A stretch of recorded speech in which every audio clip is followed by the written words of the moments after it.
না জমে আসে সবগুলি উড়ে যায়, আমরা তার ভাবে ভাবিত হই এবং আমাদের মনটা অনেক উচ্চে নিয়ে যায়। সত্যিকারের বাস্তব জীবনে আমরা যদি চিন্তা করি কিছু সময়, যে এই যে কথাটা ঠাকুর বলেছেন কতটা সত্য। সত্যিকারের তিনি যা তার মুখ দিয়ে বলেছেন সবকিছু সত্য। আর বিশ্বাসে মিলাই বস্তু তর্কে বহুদূর। আমরা তর্কের ভিতরে যাব না, আমরা সব সময় জন্য তার কথা বিচার করে রাখবো। তিনি হচ্ছেন আমাদের জীবনের পরশ পাথর। বলে দাদা পরশ পাথরের কাজ কি? পরশ পাথরের কাজ হচ্ছে তিনি লোহাকে সোনাতে পরিবর্তিত করে। আমাদের অমানুষকে মানুষে তিনি পরিবর্তিত করেন, অপান্থ মানুষকে তিনি পান্থ করে তোলেন, অজ্ঞানী মানুষকে তিনি জ্ঞানী করে তোলেন, আর অবিখ্যাত মানুষ তাকে তিনি বিখ্যাত করে তোলেন। আর যারা সমাজে একবার হীন তাদেরকে অনেক মহান করে তোলেন। চোর ডাকাত বদমাইশ তাদের জীবনের পরিবর্তন এনে তাদের সৎ মানুষ করে তোলেন। এমন আমার দেখা গেছে যারা একদিনে তারা লম্পট ছিলেন, তারা প্রিয় পরমের শপথি ঋত্বিক দেবতা পর্যন্ত হয়েছেন। কর্ম সব থেকে বড় বড় ধর্ম, কর্মই আমাদের এই জীবনের কাজ।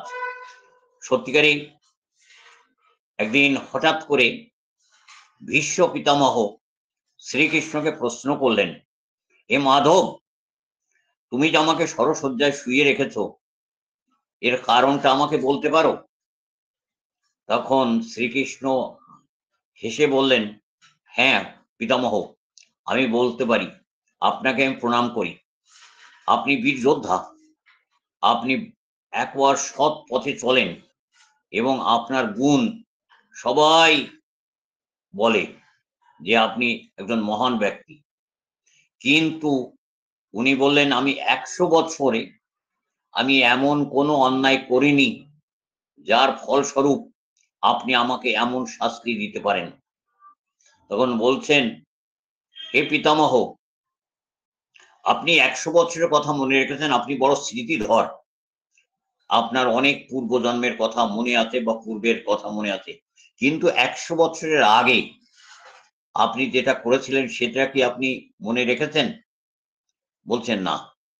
আপনি 100 বছর আগে আপনি রাজা ছিলেন এবং আপনি হঠকারী রাজা ছিলেন এবং আপনি সব শৌখিন ছিলেন।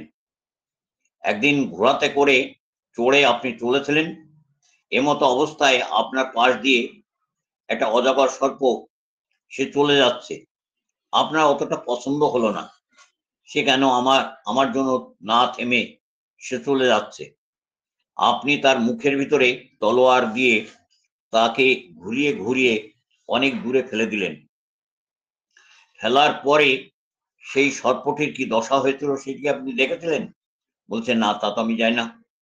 ও বাবুল কাটার উপরে এরকম পড়েছিল, যেমন আপনি তীর বিদ্ধতে আছেন, এখন ঠিক এরকম ভাবে সে বাবলা কাটার উপরে পড়ে তার পুরো শরীরটাকে ছিন্ন বিচ্ছিন্ন হয়।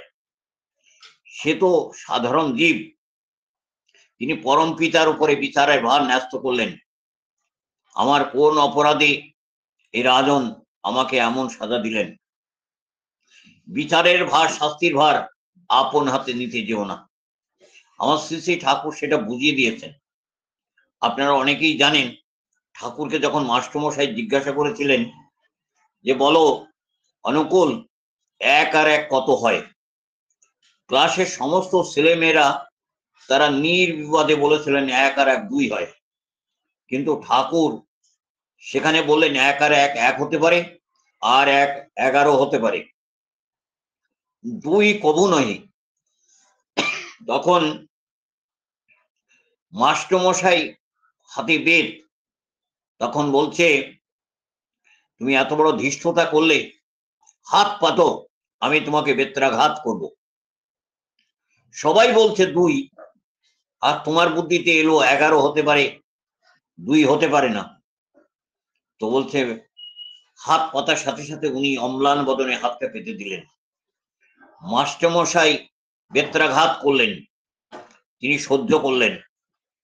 পরবর্তী জীবনে মাস্টারমশাই যখন বুঝতে পেরেছিলেন ঠাকুর যে কথাটা বলেছেন একবার অতীব সত্য, আমাদের এই 5টা আঙ্গুল দেখছেন, এই 5টা আঙুলের সাথে একটা আঙুলেরও কোনো মিল নাই।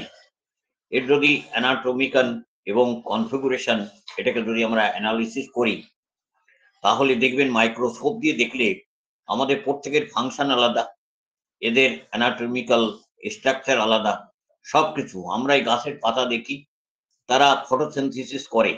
যদি পাতা না থাকতো তাহলে গাছের খাদ্য কে তৈরি করতো? সত্যিকারই আমরা চিন্তা পেরেছি, বুঝতে পেরেছি যে গাছের খাদ্য তৈরি করে ওই ক্লোরোফিল। সত্যিকারে গাছের পাতাগুলি আছে, তারা তাদের খাদ্য তৈরি করে, অক্সিজেন, কার্বন ডাই অক্সাইড তারা গ্রহণ করে।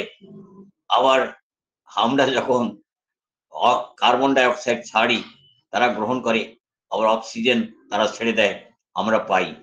এই যে ব্যালেন্স চলছে, এটা হচ্ছে ইউনিভার্সাল ব্যালেন্স, সত্যিকারই পরিপূরক হয়।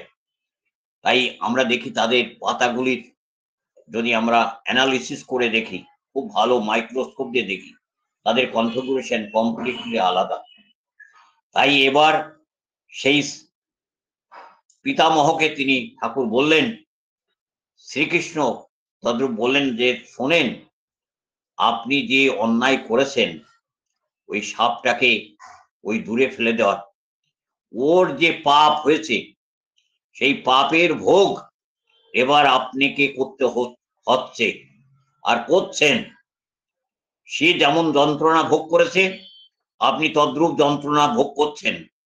একটা সুফল আপনি ভালো করেছিলেন, যাই আপনার নাতি অর্জুন তীর মেরে আপনার মুখে জল দেওয়ার সুযোগ হয়েছিল, কিন্তু সাপের বেলায় সেটা হয়নি। তাই এই পুণ্য ফলের বলে আপনি মা গঙ্গার জল পেয়েছেন। আর সত্যিকারে আপনি গঙ্গাপুত্র তো, তাই মায়ের জল আপনি পেয়ে তৃপ্ত হয়েছেন। তাই পাপ বাপকেও ছাড়ে না। আমরা যেমন করে পাপ করব, তাই ইহকালে করবে যা উন্নতি বা অবনতি, সেটাই নির্ধারণ করে তোর পরকালের গতি। সত্যিকারই আমরা যদি এখন আমরা ভালো কর্ম করে যাই, তাহলে আগামী দিন আমি যখন থাকবো না, তখন তার ফল আমি নিশ্চয়ই অনুভব করতে পারবো। আপনারা এখন অনেক সময় দেখতে পারেন যে আপনি হয়তো মোটর সাইকেলে করে চলছেন, এমতো অবস্থায় একটি দাদা আপনাকে হাত দেখালো যে আমাকে স্টেশন পর্যন্ত যেতে হবে। আপনি ঠিক স্টেশনের হয়তো মুখে পর্যন্ত যাচ্ছেন, তিনি বললেন, দাদা আমাকে স্টেশন পর্যন্ত যেতে হবে, can you give me lift? আপনি বললেন, হ্যাঁ দাদা বসুন, আমি যখন স্টেশন পর্যন্ত যাচ্ছি আপনাকে স্টেশন পর্যন্তই ছেড়ে দেব। ঠিক তিনি বসলেন, ছেড়ে দিলেন। আপনি যে উপকার করলেন, আপনি দেখবেন অজানা জায়গায় আমার নাগপুরে এলেন, এসে হয়তো আপনার এখন ইমিডিয়েট যেতে হবে একটা টাউনের দিকে, হয়তো স্টেশনে যেতে হবে। আপনি হঠাৎ একটা হাত দেখালেন, তাকে আপনি চেনেন না, জীবনে কোনোদিন চেনেন না, দেখা গেল তিনি হল্ট করলেন, बोले दादा कहाँ जाएंगे? तो बोले मुझे स्टेशन जाना है, तो please give me lift because I am not getting any taxi और ऑटो, प्लीज हेल्प मी। তখন দেখলেন ওই যে কাজটা আপনি আগে করে রেখেছিলেন তার ফলটা হাতে নাতে পেলেন। তাই এ পুঞ্জীকৃত ক্রিয়া, সুক্রিয়া, তার ফল প্রতিভূ হয়ে থাকে। এটা বাস্তব জীবনে আমরা দেখি, অনুভব করি। তাই বলছেন ফলাফলের ভার আমাদের উপরে যখন নামিয়ে পরম পিতার উপরে ন্যস্ত করি, আমার জীবন সার্থক হয়। আপনারা অনেকেই জানেন ঠাকুর কিন্তু খুব সাত্ত্বিক বিচারের ব্যক্তি ছিলেন। যখন হেমকবিদা ঠাকুরের সান্নিধ্যে এসেছিলেন, তিনি মদ খেয়ে এসেছিলেন এবং তিনি তার মুখ দিয়ে দুর্গন্ধ বেরোচ্ছে মদের, তিনি এসে পড়লেন। ঠাকুর গিয়ে তাকে ধরলেন, ধরতে গেলে তিনি বলছেন, ঠাকুর আমাকে টাচ করবেন না, টাচ করবেন না, আমি মদ খেয়ে এসেছি, আমার কাপড় পরিষ্কার নাই, নোংরা হয়েছে, আপনি দয়া করে টাচ করবেন না, আপনি পবিত্র মানুষ, আপনি টাচ করবেন। চুপ করুন দাদা, কে বলছেন কথা? আপনার মাইক চালু রয়ে গেছে। সেদিন তাকে বললেন, আপনি যে কাজ করেছেন ডক্টরের কাছে যদি আসেন, ডক্টর পেশেন্টকে যদি না দেখে, পেশেন্টের কখনো আনন্দ হয় না, সে কখনো বুঝতে পারে না এই ডক্টর বাবু আমাকে ভালো মতন ট্রিটমেন্ট করবে। সেই জন্য দেখবেন ডক্টরখানায় যখন কোনো পেশেন্ট যায়, তিনি তার কাছে স্ট্যাথোস্কোপ দিয়ে এবং যা কিছু তার কাছে ইনস্ট্রুমেন্ট আছে সেটা দিয়ে দিন পর্যবেক্ষণ করেন কি আপনার তকলিফ, কি আপনার প্রবলেম, তখন জেনে নিয়ে তখন তিনি ডায়াগনোসিস করেন। দেখা যাচ্ছে তার ব্যবহার, তার আপ্যায়নে অনেকটা রোগ আপনার নিরাময় হয়। আপনারা অনেকেই জানেন আমার প্রিয় পরম বহুত হার্ড ওয়ার্কার ছিলেন। হি studied MBBS, he practice homeopathy, he manufacture Ayurvedic, he believed on কিউরোপ্যাথি। আপনারা দেখে থাকেন এই যে প্রিভেন্টিনা, গাইনোটন, বিভিন্ন ধরনের যে ওষুধগুলি আজ আমাদের রসায়ন ক্ষেত্রে থেকে বের হয়, এর মূলে কিন্তু ঠাকুরের অনেক বড় অবদান আছে।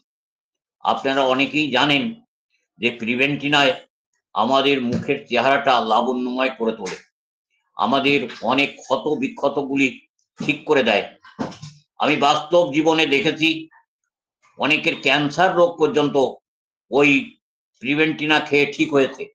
যদি বলেন দাদা এই প্রিভেন্টিনা খেয়ে ক্যান্সার রোগ ঠিক হয়, আপনারা দেখেন আমরা যে জিনিসগুলি আমরা কখনো ইউজ করিনি, কিন্তু বাস্তব জীবনে আমি যখন দেখেছি যে এই প্রিভেন্টিনা, একটা গরুর চোখ লাল হয়ে গেছে, সেখানে এই প্রিভেন্টিনা দেওয়ার পরে তার চোখটা ঠিক হয়ে গেছে। এই কি গুণ দিয়ে তৈরি করা একমাত্র পরম পিতা জানেন। তাই মাল্টিপারপাস কোয়ালিটিতে মাল্টিপারপাস তার প্রভাব আমরা পেয়ে থাকি। বাস্তব জীবনে অনেক সময় আমরা বুঝতে পারি, অনেকে আমরা মনে মনে চিন্তা করি আমার ইষ্টভীতি করলে কি হবে। ইষ্টভীতি অনেক বিপদ আপদ থেকে আমাদের রক্ষা করে। তাই বলছেন বিপদ আপদের বেড়া জালে শক্তি যদি পেতে চাস, শ্রদ্ধা করে ইষ্টভীতি নিত্য পালিশ কাটবে পাশ। ইষ্টভীতি দাদা কখন করতে হয়? ইষ্টভীতি অনেক সময় অতি প্রত্যুষে করতে হয়। প্রার্থনা করার আগে কমপক্ষে আধা ঘন্টা বা 45 মিনিট আগে যদি ইষ্টভীতি করতে পারি, অতীব সুন্দর এবং খুব ভালো হয়।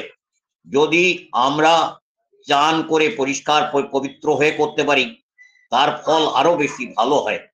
আমরা অনেক সময় বুঝে থাকি যে চান করা আমার পক্ষে সম্ভব নয়, আমি জানি অসম্ভব। শীতের দিনে আমরা অলসতা কাতর মানুষ, আমাদের পক্ষে সম্ভব হয় না। ঠাকুর বললেন সদাচার সম্পন্ন হয়ে ইষ্টভীতি আপনারা করবেন। আমরা স্বামী স্ত্রীতে একটা বিছানায় থাকলাম, আমরা সেই বিছানার উপরে বসে সকালবেলা আমি পবিত্র হলাম না, আমি সেই বিছানায় বসে ইষ্টভীতি করলাম, আই ডোন্ট রিকমেন্ড ইট। ঠাকুরও সেটা রিকমেন্ড করেননি। কারণ হচ্ছে ঠাকুর বললেন আপনি একটা যজ্ঞ করতে যাচ্ছেন, কোন পণ্ডিত কে দেখবেন মাথায় ফেটা বেঁধে সে যজ্ঞে বসে, সে চান টান করে, সে শীতের দিন হোক আর গরমের দিন হোক, সে চান করে পবিত্র হয়ে সেই পূজা অর্চনা করতে যায়। তা আমি যজ্ঞ করতে যাচ্ছি সেই ইষ্টভীতির যজ্ঞ, যে যজ্ঞের ফল আমচা পঞ্চ মহাভূতে থেকে আমরা পাই। বলে কোন কোন যে যজ্ঞ হয়, বলে একটা হচ্ছে আপনার পিতৃযজ্ঞ, মাতৃযজ্ঞ, আর একটা হচ্ছে ভূত যজ্ঞ, আর একটা হচ্ছে দেবযজ্ঞ, আর একটা হচ্ছে আমরা যেখানে চিন্তা করতে পারি সেই দেবতার যজ্ঞ করা হয়। এই পঞ্চযজ্ঞের ফল আমরা পেয়ে থাকি। তাই আমাদের ইষ্টভীতিটা নিয়ম নিষ্ঠাভাবে করতে হয়। আর আমরা অনেক সময় হয়তো কেউ দেখা যাচ্ছে প্রস্রাব করলেন না, ঘুমের থেকে উঠলেন, মুখে কই মাছ হেঁটে বেড়াচ্ছে, আপনি মুখও ধুলেন না, তাহলে আমার সাথে একটা জানোয়ারের সাথে কি পার্থক্য রইল? একবার চিন্তা করে দেখবেন, নিজে ভেবে দেখবেন যে সত্যিকারই আমাদের ওইরকম অবস্থায় করা উচিত কিনা। আমি আপনাকে বোঝাতে চাই না, কারণ হচ্ছে আমার নিজের বিবেক সাড়া দেবে।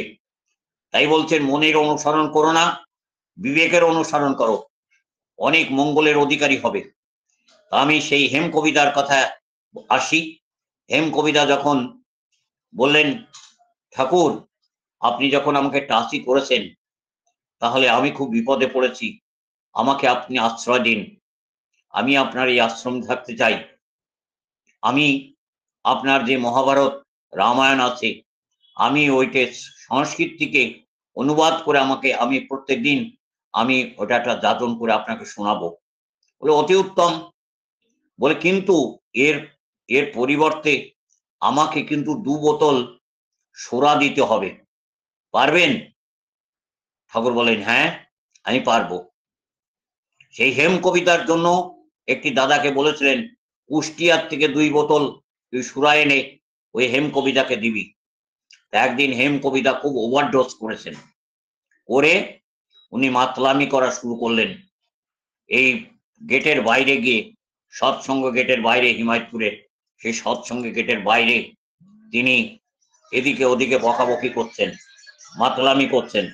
সেই সময় তিনি সত্যিকারে তাকে বললেন যে, সবাই এসে কমপ্লেন করেছে, ঠাকুর আপনার এই আশ্রমে থাকে একটি ভদ্রলোক, নাম জানি না তার কি, তিনি আজকে মাতলামি করছিলেন। ঠাকুর জানতে পেলেন কে সে ভদ্রলোক, তিনি জানলেন হেম কবিতা।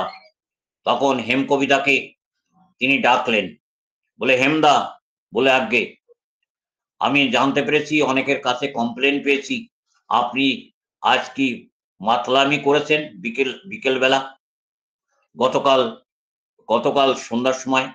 বলে ইয়েস। আর আরেকটা কথা শুনে রাখেন, যখন আমার আশ্রমে আছেন, আপনি যখন সুরা পান করবেন তখন এই আশ্রমের ভিতরেই থাকবেন, বাইরে যাবেন না। আর আগামী কাল থেকে আপনি সকাল থেকে আপনি পান করেন না যা করেন, আমার হাতের থেকে আপনি পান করবেন, এটা পারবেন? বলে আজ্ঞে তা আমি পারবো। আপনি 8 প্যাক খান বা 5 প্যাক খান, যেটা খান আমার কাছ থেকে খাবেন, সেটা পারবেন? বলে নিশ্চয়ই। বলে ঠিক আছে, কালকের থেকে এটা প্র্যাকটিস হবে। উনি প্রথম দিন ওনাকে 8 প্যাক সুরা সরবরাহ করেছিলেন। পরের দিন যখন সকালে এসেছেন 1 প্যাক খেয়ে চলে গেছেন, তাতে ওনার নেশা ঠিক হয়নি।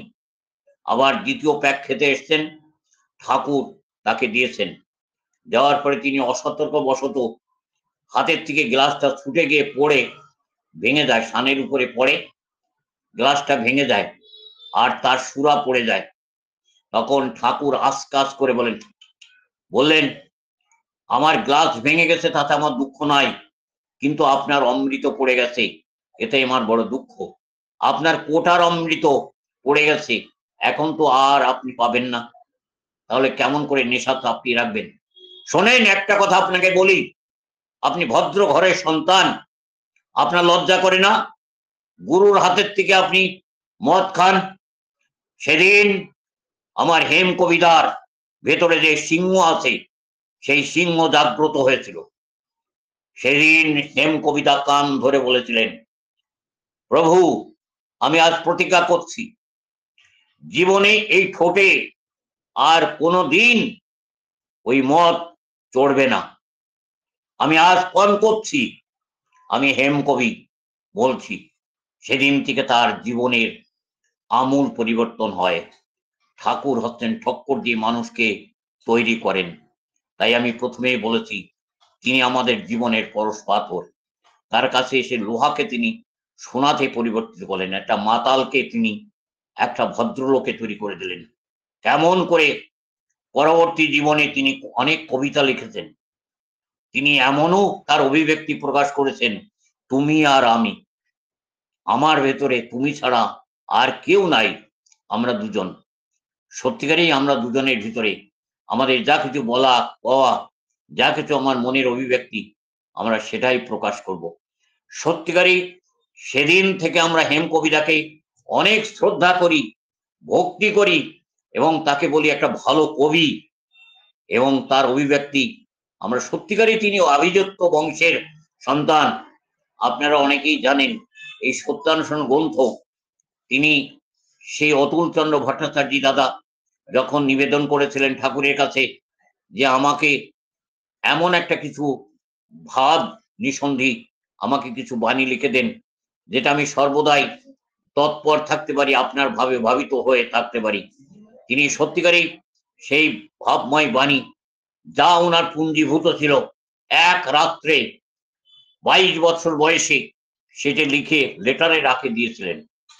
পরবর্তী জীবনে আমার শুধু অতুলচন্দ্র ভট্টাচার্য দাদার সৌজন্যে আমরা সেই লেখাটা পাই এবং সেটা 1925-এ একটা পুস্তক আকারে বের হয়, যার নাম সত্যানুসরণ। আপনারা অনেকেই জানেন এই সত্যানুসরণের কত মাধুর্য, তার মাহাত্ম্য। আমরা যদি আমার মনে মনে চিন্তা হয় কাল আমার মামলা মকদ্দমা আছে, সেই মামলা মকদ্দমায় আমার কি রেজাল্ট হবে, আপনি যদি লেফট থেকে রাইট পড়েন তাহলে দেখবেন আপনি তার কুলু পেয়ে যাচ্ছেন। আমার কি করণীয় আছে, সেখানে কি করতে হবে, সবকিছু আপনি বুঝতে পারেন। এই হচ্ছেন আমার সত্যানুসরণ গ্রন্থের।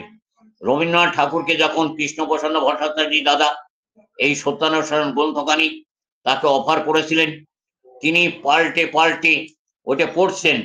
পড়ার পরেই জিজ্ঞাসা করছেন এই ভদ্রলোকের বয়স কত, যিনি এই গ্রন্থখানি লিখেছেন। কৃষ্ণপ্রসন্ন ভট্টাচার্য দাদা বলছেন ওই ভদ্রলোকের বয়স মাত্র 22 বছর বয়সে এই গ্রন্থখানি তিনি লিখেছেন, আর এক রাত্রে লিখেছেন, বেশি দিন তিনি নেননি। তিনি বারবার ওইটা পড়ে আবার কৃষ্ণপ্রসন্ন ভট্টাচার্যকে প্রশ্ন করছেন, বলেন ভদ্রলোকের বয়স কত। তিনি যখন বললেন উনি 22 বছর বয়সেই লিখেছেন, তিনি বললেন আমার জীবনের নিচড় এই পুস্তকে লিখে দিয়েছেন। সত্যিকারই আমরা যারা সনাতন ধর্মী, আমরা যদি সনাতন ইপিক গ্রন্থগুলিকে ভালোবাসি, তাহলে আমাদের বিশ্বাস করতে হবে তার সমস্ত জিষ্ট আমাদের সত্যানুসরণে পেতে পারি। যা যা মূল কথা আছে, কেমন করে মা বাবাকে ভালোবাসতে হবে, কেমন করে আমার বিধাতা পুরুষের আদেশ পালন করতে হবে। আমরা অনেক দিন মাছ মাংস খেয়ে এসেছি, আমরা কিন্তু এখনো সস্তনী ব্রত পালন করতে পারিনি। ঠাকুর যে বারবার বলছেন আপনি যদি ভালো থাকতে চান তাহলে সস্তনী পালন করবেন। জীবনের ব্রত হচ্ছে সব থেকে বড় শ্রেষ্ঠ ব্রত হচ্ছে সস্তনী। তাই বলছেন মাছ মাংস খাস নেওয়ার, পেঁয়াজ রসুন মাদক ছাড়। আমরা বড় বড় কথা বলি, বড় বড় হাঁক ডালি, বড় বড় গল্প বলি, কিন্তু যখন মাছ মাংসের কথা বলা হয় তখন আমি তার থেকে পালিয়ে যাওয়ার চেষ্টা করি। আমি মাছ মাংস খাবো, যা ইচ্ছা তাই করবো, তা চলবে না। তাই ঠাকুর একটা বাণী দিলেন, যা ইচ্ছা তাই করবে তা কিন্তু চলবে না। ভালো ছাড়া মন্দ করলে পরিস্থিতি তোমাকে ছাড়বে না। তাই তুমি যেমন প্রকৃতি হবে, প্রকৃতি তোমাকে তেমন উপাধি দেবেন। আমরা অনেক সময় বলে থাকি আমি মাছ মাংস, আপনি মনে করেন আমি ঠাকুরকে রেখেছি, ঠাকুর যেটা ভালোবাসেন সেই খাদ্য আমাকে দিতে হয়। আমি ঘরে যদি মাছ মাংস রান্না করি, তার যে দুর্গন্ধ বের হয়, সেই দুর্গন্ধ ঠাকুরকে সহ্য করতে হয়। আমরা আমরা বুঝেও বুঝি না, জেনেও জানি না। ঠাকুর বললেন সত্তা পোষণী নিরামিষ আহার সবার থেকে ভালো। আমরা যে অনেক মাল মশলা দিয়ে ওই সেই নিরামিষ আহার করব, রান্না করব, সেটা কিন্তু ঠাকুর বলেননি। বলছেন সিম্পল, আপনারা দেখবেন আমাদের আনন্দবাজারের প্রসাদ কোনো বেশি মাল মশলা সেখানে পড়ে না, অল্প সামান্য তেল, অল্প সামান্য লঙ্কা, অন্য সামান্য মশলা দিয়ে তৈরি হয়, সেটা অমৃত তুল্য হয়।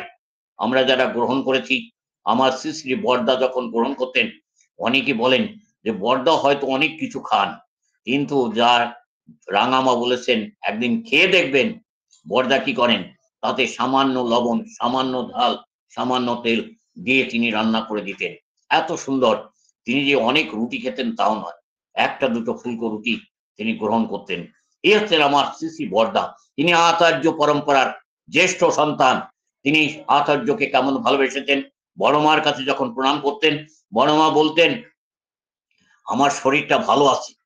ঠাকুর তখন বড়দা জিজ্ঞাসা করতেন, আর বললেন আমার প্রণামটা ঠাকুরের শ্রীচরণে নিবেদন করবি, আর বলবি আমার জন্য যেন ঠাকুর চিন্তা না করে।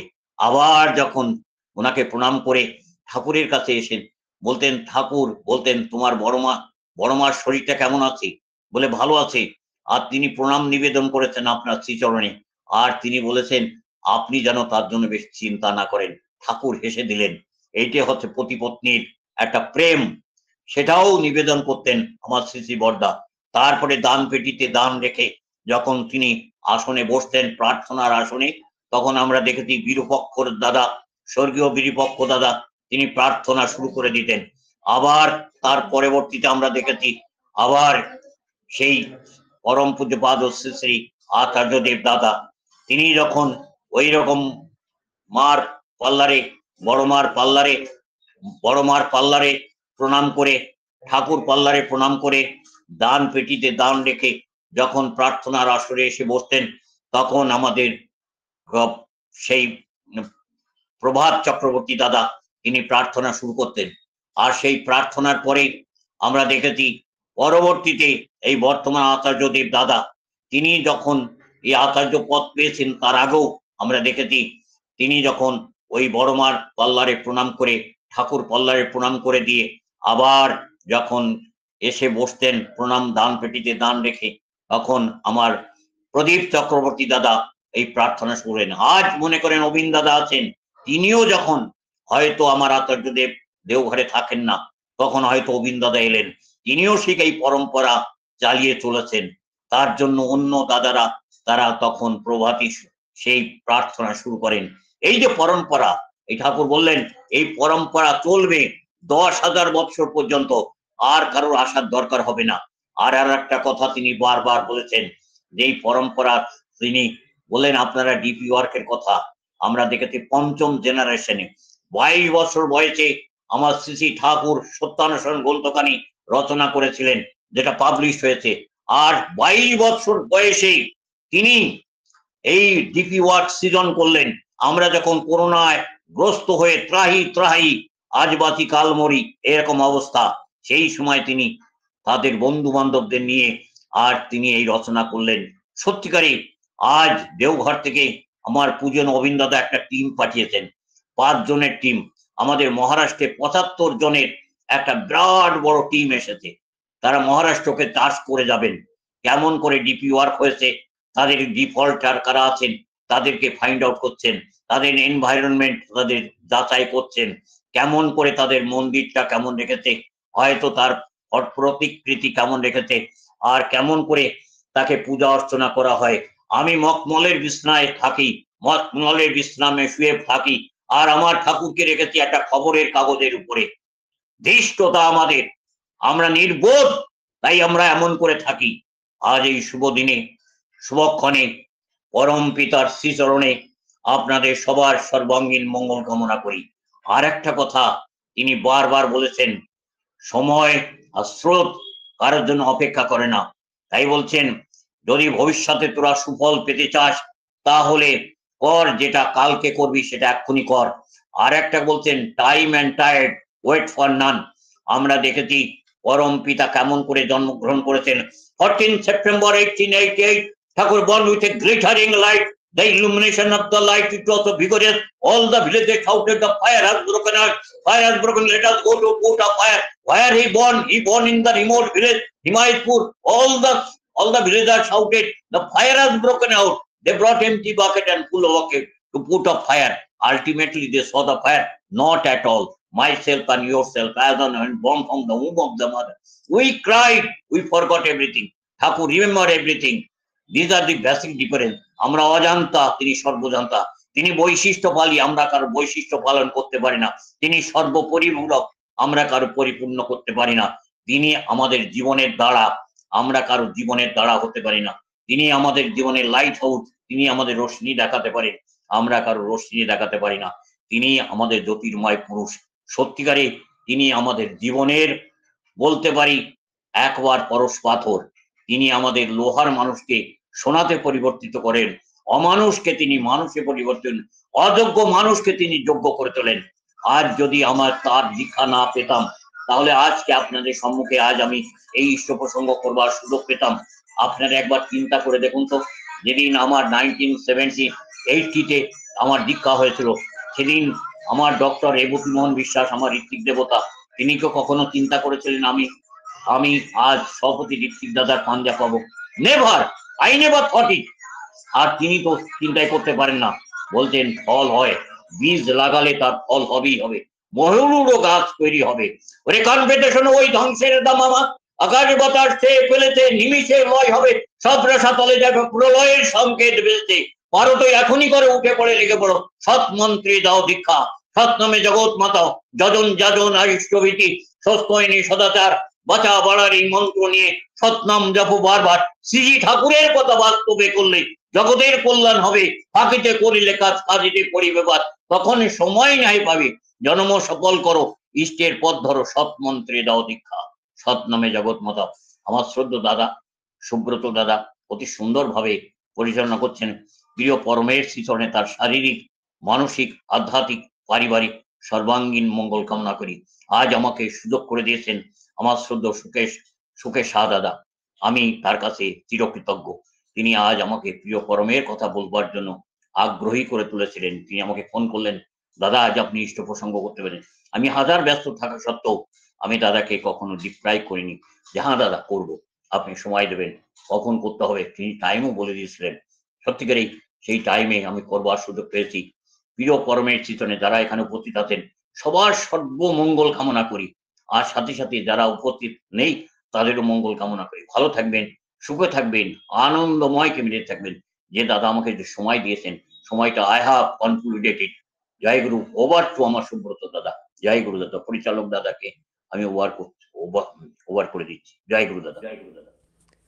জয় গুরু দাদা, জয় গুরু। খুব সুন্দর, অতি সুন্দর একটি মনোমুগ্ধকর ইষ্ট প্রসঙ্গ আমার দাদা পরিবেশন করলেন। আমার অশেষ শ্রদ্ধেয় ডক্টর দ্বিজেন্দ্রনাথ সেন দাদা, এসপিআর, নাগপুর মহারাষ্ট্র থেকে। দাদা খুব সুন্দরভাবে আমাদেরকে যাচিত করলেন, হেমকবি দাদার সম্বন্ধে কিছু বললেন, তারপরে সুন্দর সুন্দর ঠাকুরের বাণীর মধ্য দিয়ে আমার দাদা খুব সুন্দরভাবে স্বস্ত্যয়নী নিরামিষ খাবার আর ডিপি ওয়ার্কের সম্বন্ধে দাদা খুব আমাদের যাচিত করলেন। আমরা খুব দাদা খুব সুন্দরভাবে আমাদেরকে যাচিত করলেন, আমরা যাচিত হলাম। এইভাবেই দাদার কাছ থেকে আমরা আবারও ইষ্ট প্রসঙ্গ শোনবার অপেক্ষায় রইলাম আমাদের এই ধলতেদা উপজেলা কেন্দ্রের পক্ষ থেকে।